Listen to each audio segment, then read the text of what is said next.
Let's talk about the difference between hosting packages and why you have to find a middle ground and not be cheap. I once called a client out for being cheap and it pissed her off.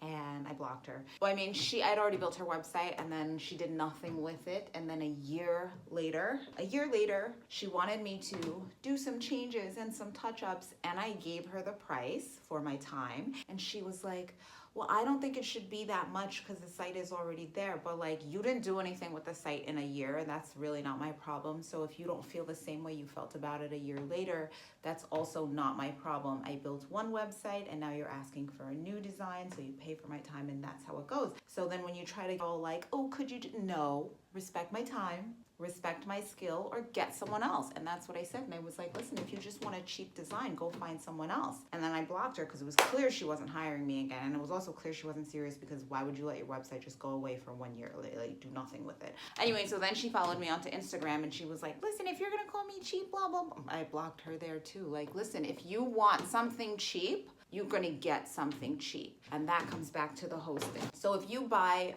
$1 for your first month hosting, and then the first year is somewhere around like $30 to $40, that hosting is cheap and shitty. And every time you try to do anything much with the website, which is, when I say much, it would be basic standard for a serious business. So anytime you try to do anything, the website's slow, it doesn't load, you get a timeout, because you bought the shitty, cheap hosting. The other alternative is, if you don't do that, say you go to the big names because you saw an ad anywhere. You go to GoDaddy or you go to Hostinger or whatever. Hostinger is actually decent. I don't hate it, but I've only ever experienced it once because a client had it. I wouldn't do it because I found other alternatives. If you go there and then they give you a site builder so you don't have WordPress, or then you have to pay extra for WordPress, or say even you go to WordPress.com, don't do that. They're gonna overcharge you as well. What you need to do is look around or listen to me.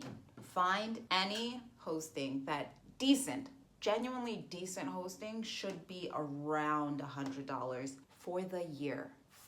Mine is $95. You can get a little lower, you might find a little higher. Some people pay around $120 maybe for the whole year hosting. And I think the domain comes with that. I don't know how everyone else does it, but that's ballpark good pricing, okay? Your website won't go down, it won't be slow, you're gonna have automatic backups. These are things you need to look at and think about. And the WordPress core software will be included. Okay, WordPress.com gives you the software, but then they make it harder to get additional plugins. That it doesn't need to be that hard, because most of all of the plugins on the regular WordPress software is free. The other reason why you should opt for the regular WordPress software on quality hosting, $100-ish, is because that software is free, the plugins are free, and even if you don't have big, ambitious, lofty website goals when you start, you will find that you can go to Squarespace or you can go somewhere else and you're like, oh, I want to do a thing, and then you realize you can't do that thing. That's just not possible where you are. And if you want to do it,